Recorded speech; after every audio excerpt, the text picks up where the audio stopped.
歡迎各位觀眾收睇《周一長談》，我係你哋呢一集節目嘅主持人梁英年。近來咧聽到好多有關於政府點樣浪費納稅人嘅金錢嘅，其中一個例子就係我哋總理杜魯多啊，佢幾個月之前咧就專機飛去亞洲開經合會議，咁啊順便去埋新加坡嘅。嗰一個嘅行程咧，所食嘅飛機餐咧，翻嚟計條數係用咗超過20萬，淨係食飛機餐啫。算唔算係浪費咧？政府就話呢個唔關我哋事嘅喎，呢個我哋都係照常嘅去揾人提供呢啲嘅飛機嘅供應嘅餐。咁計翻條數出嚟20萬，又唔係食龍蝦、魚子醬，普通嘢嚟嘅咋，係牛扒啊、食下雞啊、食下蛋嘅咋。哇！原來食飛機餐咁貴㗎，係唔係啊？咁呢個只係其中一個例子啫。我哋嘅總督馬利西蒙啦，佢出親去亦都使好多錢嘅。上一次佢去 Iceland 冰島。唔係度假，去參加一個嘅冰島會議，又用咗幾十萬嚟食飛機餐，仲有咧喺嗰度所使嘅錢咧就係一般嘅人啊，佢淨係搭車佢由酒店去開會，10分鐘嘅路程，行路嘅路程，用咗嘅錢可以翻嚟買一架嘅歐洲名車嘅。話呢啲咁樣嘅浪費，你都話濕碎啦！你諗下同嗰啲嘅arrive can 啊，即係話嗰個嘅入境加拿大所用嘅錢。所使嘅、所花嘅比較，或者係 Covid 期間政府所浪費嘅金錢，呢啲都係小事。但係咪咁講啊？因為加起嚟條數咧，全部都係我哋負責㗎。咁所以今日咧，我哋請呢一個嘉賓咧，就係加拿大納稅人聯盟 Canadian Taxpayers Federation。佢哋咧就好留心咧政府點樣去浪費納稅人嘅金錢嘅。咁我請咗嚟佢哋咧係 BC 省嘅分會負責人。係 Carson Binda. So welcome to the program, Carson. I just make an announcement that you are from the Canadian Taxpayers Federation, the BC chapter. Tell me what you are doing in this Canadian Taxpayers Federation. Well, absolutely, sir. Thank you so much for having me on today. The Canadian Taxpayers Federation is one of Canada's oldest and largest citizens advocacy group that focuses on three things: lower taxes, less waste, and more accountable government. So we're a watchdog that advocates for the government to reduce the tax burden that makes it so expensive to live, work, and play here in beautiful Canada. Now, when people look at this kind of organization, many of them will have this thinking is, are they inclined or are they supported by a certain political party or by the big corporations? Are you? We are not. We are totally nonpartisan, which means we don't take a dime from the political parties or from the government. We are entirely funded through small free will donations from tens of thousands of taxpayers across Canada who are passionate and want to support the mission that we do. So you are not supported by the largest corporations in Canada or even in the world? We're not, and we're not supported by the political parties, and we do everything we do without a cent from the government. Wow, so you are supported in general by donations of Canadians? That's right. Tens of thousands of Canadians chip in towards our mission, fighting for lower taxes, less waste, and a more accountable government. I just explained to our audience why I have this program, and I want to talk to you is about government waste. Yeah. How can the Prime Minister's flight to Asia spend more than $200,000 on airline food? We all try airline food. How expensive they are? $10 a meal, $20 a meal. How could they spend $200,000 on it? This was one of the most shocking stories I've come across recently. You're absolutely right. Prime Minister Justin Trudeau spent $200,000 on airplane food on a recent trip to the Indo-Pacific region.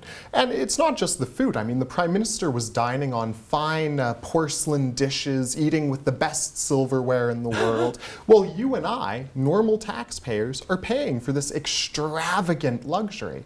And times are tough for normal taxpayers. You know, we were talking just before we taped, and right now, about half of Canadians are $200 or less away from not being able to pay their bills. For our politicians, our Prime Minister, to be living a life of luxury, spending 1,000 times that on his airplane food, it's a slap in the face to everyone who's struggling right now to make ends meet. Oh, I wonder how could they spend so much money on the airline food? It must be the caterer. How can I be the caterer to have this kind of business with the government? $200,000 to supply food on the flight for our Prime Minister from Canada to the Indo-Pacific. How could it be? Just talk about how expensive it is. Our Governor General, Mary Simon, she went to Iceland for a meeting and she spent a lot of money just for the limousine service. How could that happen? That's right. It's not just Prime Minister Justin Trudeau who's wasting buckets loads of our money. It's also folks like Governor General Mary Simon. She was in Iceland for 4 days attending a conference. While she was there, she racked up $71,000 worth of limousine expenses. That's more than it would cost to buy a brand new BMW, use it for the 4 days, and just leave the keys in the ignition at the airport when she left. I mean, it is an eye-watering amount of money. And we went on Google Maps, looked at the conference center where this conference was being held and her hotel. They were about 700 meters apart. That's a 10-minute walk. Governor General Mary Simon spent $71,000 of your tax dollars on luxury limousines to save her a 10-minute walk. And look, we're not saying that our Governor General should be on the side of the highway hitchhiking, trying to beg for a ride to the conference center, but there are all sorts of taxi services or vehicle rentals in Iceland that could have done this for a heck of a lot less money than $71,000. In just 4 days on luxury limo travel, Mary Simon blew more money than most Canadians make in a whole year. Oh yeah, of course, $71,000. A lot of Canadians cannot make that in 1 year. And you're talking about 700-meter distance between the hotel and the conference location just for 4 days. And that's how much she spent. I remember in the old days with the Harper government, a cabinet minister resigned for a $16 hotel orange juice. So just compare what happened before and now how our government is spending our money. How can we compare that? Yeah, and they're still there. Yeah, just on the Prime Minister's in-flight catering for this recent trip to the Indo-Pacific, he spent about 1,000 times more than Bev Iota did on her orange juice. I mean, it is shocking the amount of waste and the irresponsibility we're seeing from our elected representatives right now at a time when normal Canadians, normal families are having to go to food banks to feed themselves. The food bank lineup is around the block across the country. Absolutely. Food banks are seeing more visits now than ever in the history of our country. More people now are going to food banks than they were during the Great Depression in the 1920s. So it is an eye-watering amount of money being spent by our politicians, and they're leaving taxpayers who can't afford it with the bill. Yeah, I remember I heard this broadcast news about food bank asking more people to donate and also to be part of their volunteer network to help those people that in need of food, just to give to the kids, to their family. But we're only talking about pocket change, thousands of dollars for airlines, maybe $100,000 for a limousine. How about the Arrive Can fiasco? The government blew millions of dollars on an app. And the app is not that complicated. Just to record people to coming in and fill in all the information and spend millions and millions of dollars. How could that happen? Is this what the government's supposed to do? You're right. They didn't just spend millions and millions. They spent tens of millions of dollars developing this app. And here's the real kicker. Some very technologically capable young people went into their basement for a weekend, recreated this app for $200,000. So for the government to spend tens of millions of tax dollars on it, it's a slap in the face at a time when folks just can't afford it. And look, this program, Arrive Can, went over budget by 750 times the original budget. Do they have a budget? How can the government with all the bureaucrats have a project that's 750 times over budget and they let it continue to do it? Exactly. It is shocking. And you know what? It speaks to the culture right now in Ottawa among our politicians and our bureaucrats. It's a culture of waste. It's a culture of treating taxpayers like you and I like an unlimited well that they can keep drawing from, that's never going to run dry.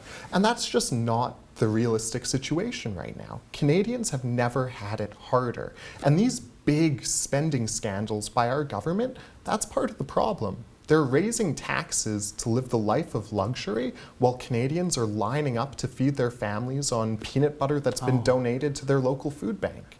Oh yeah, that's what the government said. They can have bread, they can have peanut butter. That's all they need. But should we give a longest slack for the government during the COVID? Because the Arrive Can program is during the COVID period. Everything is not in order, not in unusual, it's abnormal. Should we give the government the benefit of the doubt because of the COVID?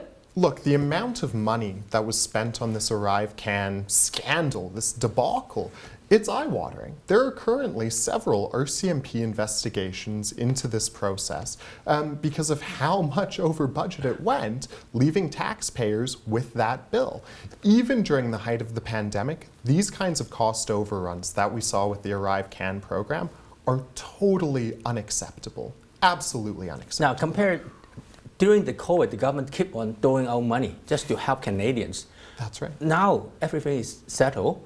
Are the government doing better, or compared to the COVID period, are they still spending money that is not necessary, or giving money to dead people, or the people full-time in prison and give them compensation? That's this right. kind of expense. Yeah, it would be funny if it wasn't our money being wasted by these politicians, but you're right.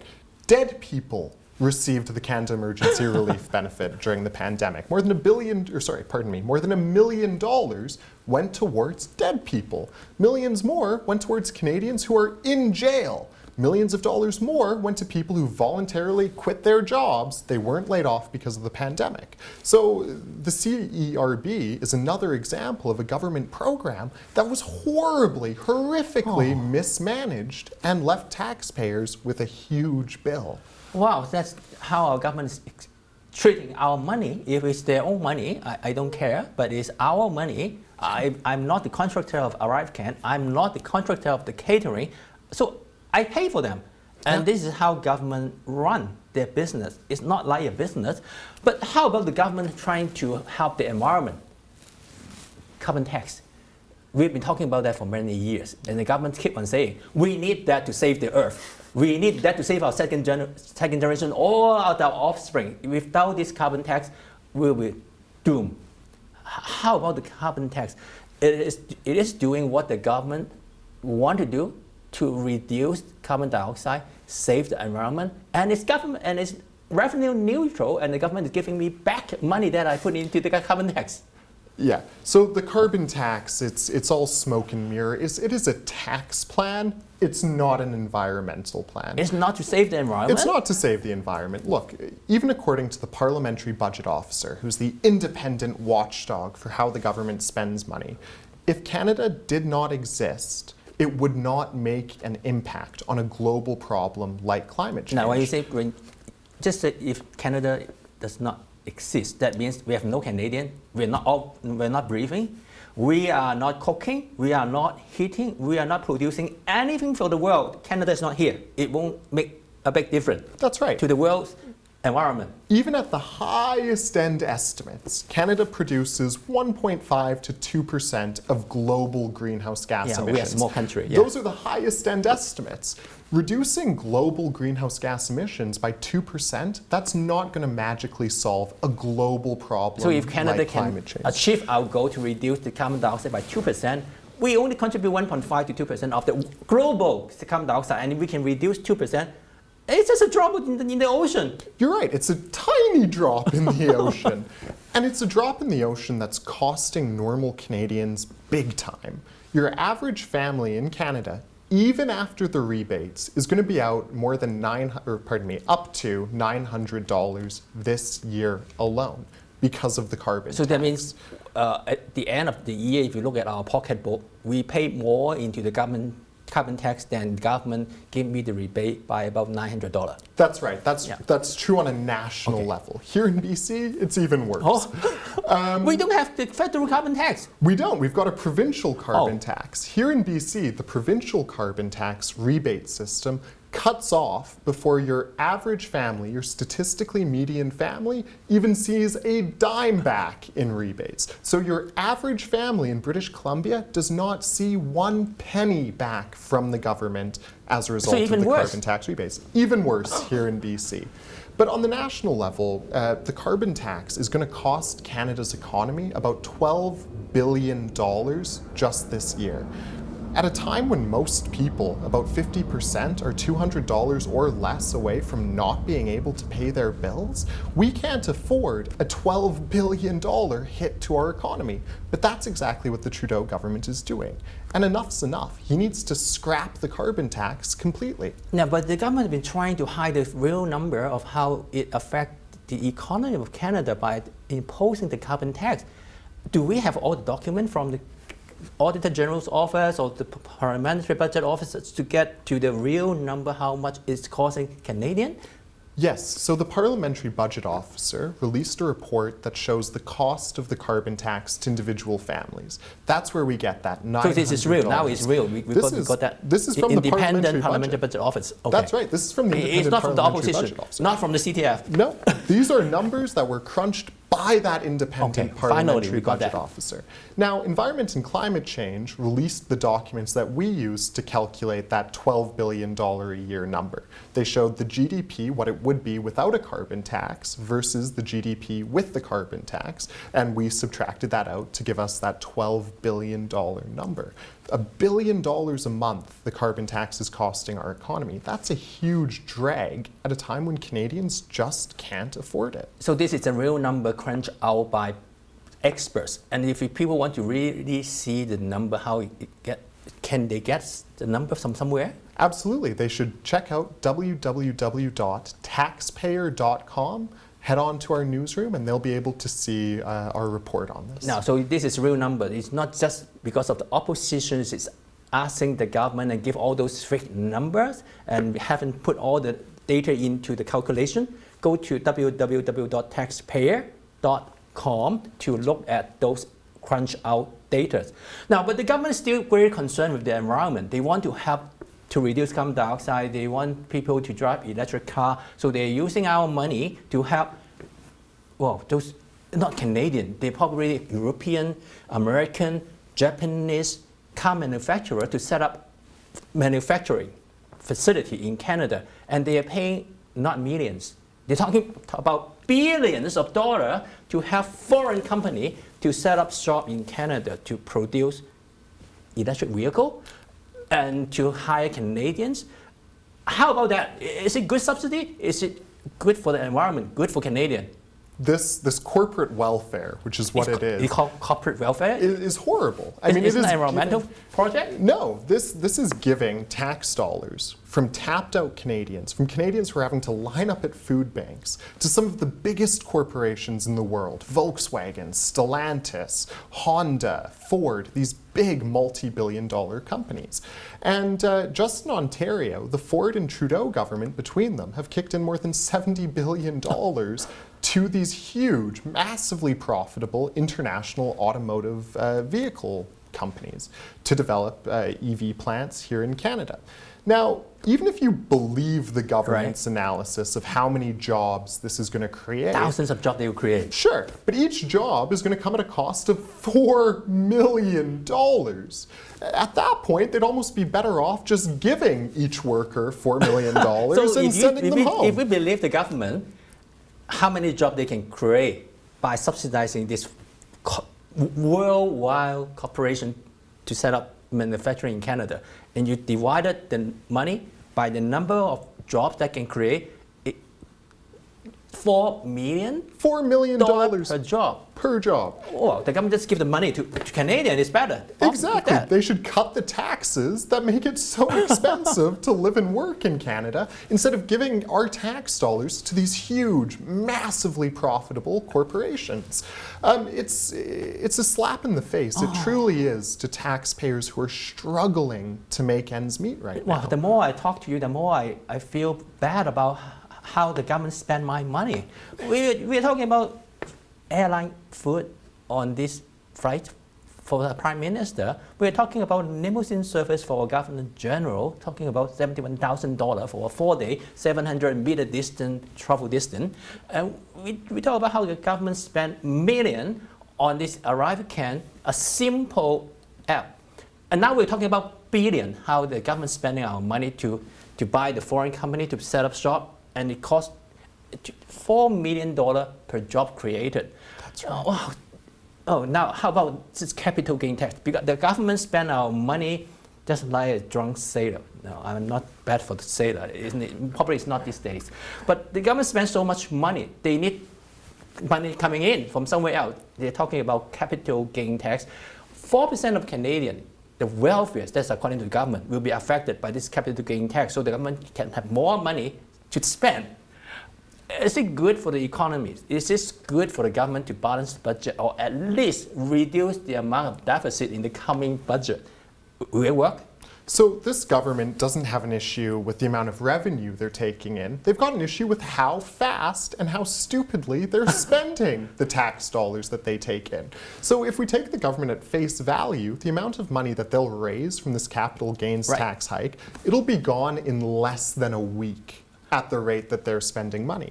So this government needs to stop spending our money so quickly and use the savings to cut taxes for everyone.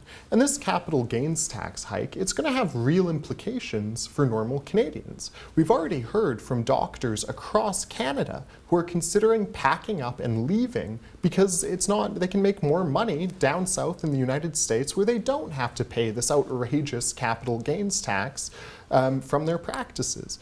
At a time when our healthcare system across the Canada is in crisis. I mean, every week here in BC, we hear stories about rural emergency rooms having to close down because of a doctor shortage. To be passing policy that's going to drive more doctors away is a terrible decision from this federal government. Could you explain a little bit how the capital gain tax is going to affect the doctor living in Canada? The doctor get a salary. We have this national health care. All the doctors work for the government. We see the doctor, the government pay for it. So they got a salary or they get money from the government. Why is the capital gain tax affect doctor to the state that they have to leave Canada? Yeah. So doctors, and rightfully so, they go to school for a long time, are paid very well. Yeah. And the vast majority of doctors invest some of that income that they make. And then save up for their retirement, save up to pay for their kids' education or their homes, pay down the mortgage. So the capital gains they make from those investments are now going to be taxed at a sky-high rate. Only 2/3. only for that money to disappear in less than a week at the rate that Justin Trudeau and Chrystia Freeland are spending it. So this is going to have real implications for Canadians, even Canadians who aren't directly paying so the that professional like tax. doctor, lawyers, accountants, all those professional software engineer, because of this capital gain tax raise, they will look at how their investment return will be, and they may. Why don't I work in another country that has a lower tax rate? Well, it's the same. So how about ordinary people, not professional? Well, how are they affected? It's the same for entrepreneurs, like small business owners. If you've got a family who maybe for decades, if not generations, have been building up their small, let's say grocery store for the sake of argument, they might have to now make the decision to stop investing in that business, pack up, close it down, maybe move down south, or stop doing business altogether. That's going to have implications when you want to go buy some produce from your favorite mom and pop farmer's market, or when you want to go to your local dentist's office. All of these kinds of professionals, small business owners, entrepreneurs, professionals, are going to be hit hard by this capital gains tax. And that's going to hurt our communities. It's going to hurt people who need to go to the emergency room to see a doctor. It's going to hurt people who'd rather support a small mom and pop greengrocers than go to one of the big chains. So at the end of the day, the government will get in a little bit more money, but they can spend it just casually in less than a week. And then it will make our life even harder to find a professional, a doctor to help us. And the mom and pop shop may decide that I just close it now because there's no future by continue doing it and putting in all those hard work. But is it particularly bad for this present government, how they spend our money? The Canadian Tax Federation has been around for decades. Yeah. So do you see government change over the last several decades, or is it getting worse? There has been an immense change in our federal government over the past few years. To put it into context, our federal debt when Justin Trudeau took office was about $600 billion. Right. It's now more than $1.2 trillion. More than double. More than double. In the last 10 years under Trudeau, then for all of Canada in the past. That's right. He is spending more money right now when there's no emergency, when there's no war, when there's no crisis, than we did when we were storming Normandy beaches and freeing Europe from the Nazis. The amount of spending we're seeing from this federal government is unprecedented in Canadian history, and it's having real impacts. Because remember, this government is borrowing record-breaking amounts of money. They've doubled the debt in less than 10 years. Every dollar that the government borrows today is a dollar plus interest that we need to pay back tomorrow. It's not free money. It's just like your family credit card. When you swipe your credit card, you have to pay it back plus interest. The interest costs on our debt right now are costing us more than $1 billion per week. That's money that's going straight out the door to the international bond fund managers instead of staying here in Canada. You're talking about $1 billion per week in interest paying to those big corporation, wealthy people around the world. That's right. Instead of spending those money for the needy in Canada. $1 billion per week. $1 billion. That's how big is our financial crisis in Canada. That's and right. It's been like that under Trudeau in the last 10 years. So even worse than before. Do we have a chance? Do we have hope in the future? Can we do something? Look, getting back to fiscal responsibility it's going to be difficult. I'm not going to lie, but it is possible. And what government needs to do is they need to stop all the wasteful spending we're seeing. And it starts small. It starts with the $100,000 in-flight catering. It starts with the $71,000 for the limo. But it gets bigger than that. It Or goes $52 million for the Arrival fiasco. A scandal is under criminal investigation.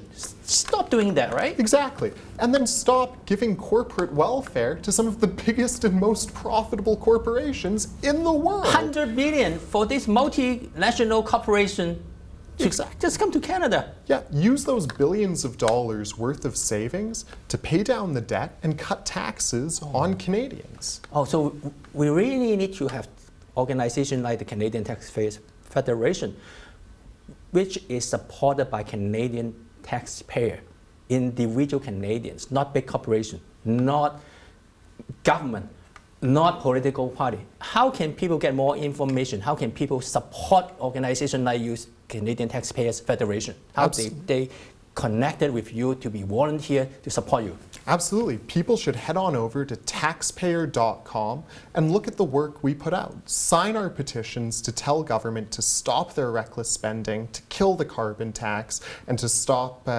blowing our money on these pointless luxuries. They should head over to taxpayer.com, sign our petitions, and if they're able, send some money our way so we can continue holding the government to account over these big issues. Oh, talking about sending money to Canadian Taxpayer Federation, we know a lot of charity. They do good work for Canadian, and government gets tax credit, right? So is this a charitable organization or not? No, and there's a very important reason for that. When charitable organizations give out tax credits, they need to disclose who their donors are to the government. Now, we are the fiercest opponents of the government. You are anti-government. And a lot of our donors don't want the government to know that they're supporting groups like the Canadian Taxpayers Federation. So we protect donor privacy, and that means we cannot issue tax receipts. Because you hold the government's feet on the fire, and some people support you and don't want the government to know because maybe they have some connection with the government or they are having business with the government. They don't want to let them know they are supporting CTF to hold the government in line. That's exactly right, Ronald. That's exactly right. Okay, so it's good. So if people want to support Canadian Tax Federation, they should go to the website. 如果大家想支持加拿大納稅人聯盟，係一個由加拿大一般人支持嘅組織，係一個嘅非牟利團體，但係佢冇辦法咧係做一個慈善嘅退稅。大家頭先聽到我講啦，就因為佢係要政府負責，係捉住政府嘅後腿嘅。有啲人支持佢唔想俾政府知㗎嘛，咁所以咧大家係為咗全加拿大，為咗要政府向我哋納稅人負責，支持 Canadian Taxpayers Federation CTF。大家去嗰個網址就係 www.taxpayer.com。So thank you very much for coming to the program, Carson Binda, for the director of CTF of the BC chapter. Thank you. Thank you so much for having me, sir. 下次大家再見，拜拜。